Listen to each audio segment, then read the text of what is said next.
Hello viewers, thank you for tuning in to Afyajimudu TV, your health education channel. My good name is Wamadhai Jogona, a reproductive health specialist. In the Middle East, that's where more than half of the world's mega projects are being established. It is rumored that more than half of the world's cranes are to be found in the Middle East. This will make people from poor Asian countries and poor sub-Saharan African countries to go seeking for employment in the Middle East. When you get there, temperatures could be high above 50 degrees centigrade. And the moment you start working in that environment, your body will have to institute mechanism to try and cool itself. One will be by the way of behavior. You will seek shelter away from the direct sunlight. Secondly, you will try and put on light clothing. Then the body, on the other hand, will try to cool itself by way of sweating. When you sweat, the sweat pours on your skin. And when it pours on your skin, it will have to evaporate. And when it evaporates, it is sees that you lose some heat when it is evaporating. And this is called the latent heat of vaporization. It is a way of cooling the body. So it's a process that will go on and on. And other factors eventually will have to come into play. That is, you will have to develop dust, you will have to take more fluids, the large intestines will have to reabsorb more water, you are likely to develop constipation, and this will go on, but what you are reabsorbing or what you are taking in will be exceeded by what you are losing in or by way of sweating. So the blood pressure and the blood volume will go down. And this will be detected by a gland in the brain called the hypothalamus. It will send messages to the pituitary gland in your brain, which will then communicate to your kidneys. And the kidneys will have to see to it that you lose less water. That is, it will reduce the frequency of passing urine, including the amount of urine you will be losing. But it will come to a point where you are losing more water than what you are taking in, because the body has to prevent itself from literally cooking, because the area is so hot. So by way of not losing water or not passing urine at all, then it seems that the kidneys have been limited in their functions, because they are also meant to maintain the pH, that is the power of hydrogen ions. It maintains a pH of 7.4 together with the lungs. But since it is limited in some of its functions, then the osmotic pressure will go up. Remember, the skin, when you are sweating, is not meant to control the ions or electrolytes in our body. So that is the function that is only carried out by the kidneys and the lungs when you exhale. Since the osmotic pressure now is building up, the pH is going down. The environment is becoming more acidic. Our cells are not able to metabolize normally. The same hypothalamus gland has receptors for the osmotic pressure. It will again send messages to the kidneys to try and make sure you are not losing any water at all, because now we need to dilute the acidic environment in our body because we need to stay alive. So it will come to a point where the kidneys are literally shutting down because there is not even enough pressure to sustain and maintain the kidneys. Now, we will be lucky even to get to a hospital to be diagnosed with a kidney problem. You could even die before you get there because the environment in your body is not conducive. I'm not insinuating or suggesting that kidney disease only happens or occurs in the Middle East alone. It can happen anywhere, not only because of a hot environment. There are many other reasons. Usually, the kidney develops diseases depending on what is coming down to the kidneys in the blood circulation, in the kidney itself, and from below the kidney as the urine passes down through the ureters and the bladder and the urethra to the outside environment. From upward, we can have diseases like diabetes mellitus, which damage our blood vessels, and so the circulation to the kidneys is hampered. Also, severe hypertension can damage the kidney itself. Also, also when it happens that the blood pressure goes down, the flow to the kidneys will be hampered. It might lead to kidney failure. In the kidney itself, it can develop cancer or tumors, and it can also be infected. Below the kidneys, we can have an ascending or a climbing infection all the way through up from the urethra to the bladder, to the ureters, and to the kidneys. That's how we are likely to develop a kidney problem. And let's look at the signs and symptoms of having a kidney problem. There might be pain when you're passing urine. There could be blood in urine. There could be frequent urination, and you could be passing also small amount or no urine at all. You could have a puffy face and swollen legs. Those are some of the signs and symptoms of a kidney problem. And also you could have a backache, especially the middle back pain, which could also indicate a problem of the kidneys. Let's look at the functions of our kidneys. Usually we do have a pair of kidneys, that is one on the right and one on the left. And it is good to note that half the number of cells in one kidney can be able to run all the functions in your body. But yet God saw it wise to give us a pair.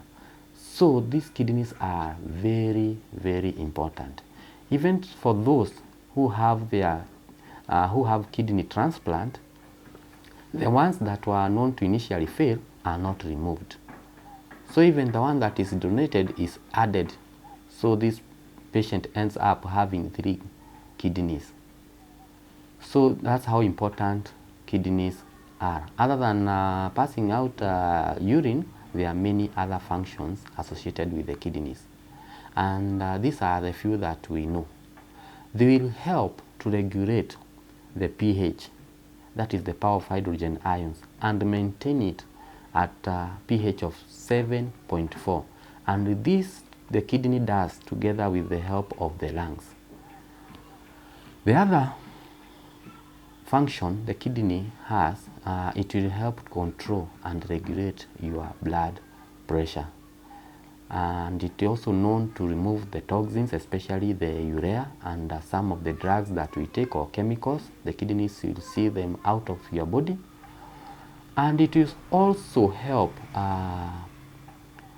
synthesize vitamin D into its active form. And vitamin D is very helpful to our body because other than strengthening our bones, it will also help improve our mood, help regulate our blood pressure. It will also delay chances of you developing diabetes mellitus. It will also help regulate your body weight. And I'm not suggesting that you go and buy over-the-counter vitamin D, because this is one of the vitamins that can be toxic when it's in excess. The kidney will also see to it that some of these hormones, the hormones are chemical messengers. Usually our body follows order, and this is by way of hormones which are sent to send messages so that the body will function in an orderly manner. When these hormones do their work and it is no longer needed, it has to be excreted, and the kidney will see to it that it is removed from your body so that it does not send more unnecessary messages. How do we make sure that we stay away from developing a kidney disease? One is by making sure that we take plenty of oral fluids on a regular daily basis. And it will see to it that we'll be passing urine 3 times in a day and maybe once at night. That should be a minimum of 4 times in 24 hours. The other thing is that we should be treated promptly and timely for any existing urinary tract infection. The other thing is that infections in the upper airway, and especially in children below 15 years of age, should be treated with antibiotics because they might result in a complication of the kidneys, including the heart. You do not want to see your daughter or son being taken in for an open heart surgery or seeing them undergo through renal dialysis or kidney dialysis in the future. And the other thing is that you ought to be screened for diabetes mellitus, and you also need to be checked, your blood pressure need to be monitored regularly. The other thing, you need to exercise regularly. And by this I don't mean that you go breaking a bone in the gym. Just brisk walking, because it will see to it that your BMI or body mass index is within the required range, because now you're not likely to develop obesity, and which you see to it that we have diabetes mellitus type 2 or hypertension, which will eventually lead to a kidney disease. The other thing, you need to eat healthy. That is, you need to reduce the amount of red meat, and you have to take in more vegetables, including cereals in your food. That will see to it that you have a healthy kidney. The other thing which is very important is that you need to be screened regularly. That is, some of these tests include urinalysis, which is a test that is readily available and affordable. You are likely to find it in almost all health facilities.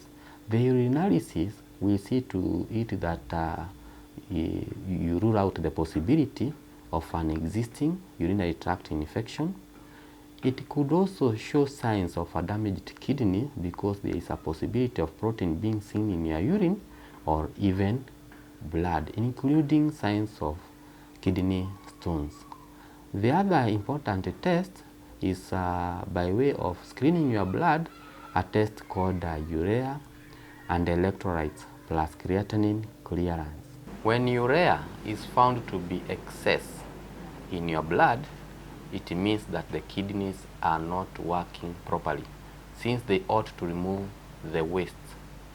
The other thing is that if the electrolytes, largely potassium ions and sodium ions, are found to be in a deranged form, it means that the kidneys are not working as they should be, since they ought to control the electrolytes. Sometimes if you have an electrolyte imbalance, it could lead to an instantaneous death. Also, the kidneys ought to remove what we call creatinine, a product that is produced when your muscles are active. And if it is found to be in excess, it means that the kidneys are not working properly. Sometimes these tests could be misleading. That is, you could have a false positive result. Maybe you have been working lately very hard, especially maybe in the gym or doing hard labor. So sometimes it could lead to a false negative result. The other test that could be of help is an ultrasound test. It can show whether the kidneys are swollen, maybe due to a condition called hydronephrosis due to back pressures of water that is brought about by blockage of the urine flow, maybe by the kidney stones or an infection. It could also show the kidney stones, and it could also show whether you have an inflamed bladder due to an infection. The other test that could come in handy is a total blood count test, also called the full hemogram, whereby we shall be looking at the quantity or the level of the red blood cells, since the kidneys also help in the manufacture or the synthesis of the red blood cells. Remember, there are other many reasons, especially they could be obstetrics or gynecological, whereby we have heavy bleeding, especially when we are having a patient with miscarriage, which could be spontaneous or procured.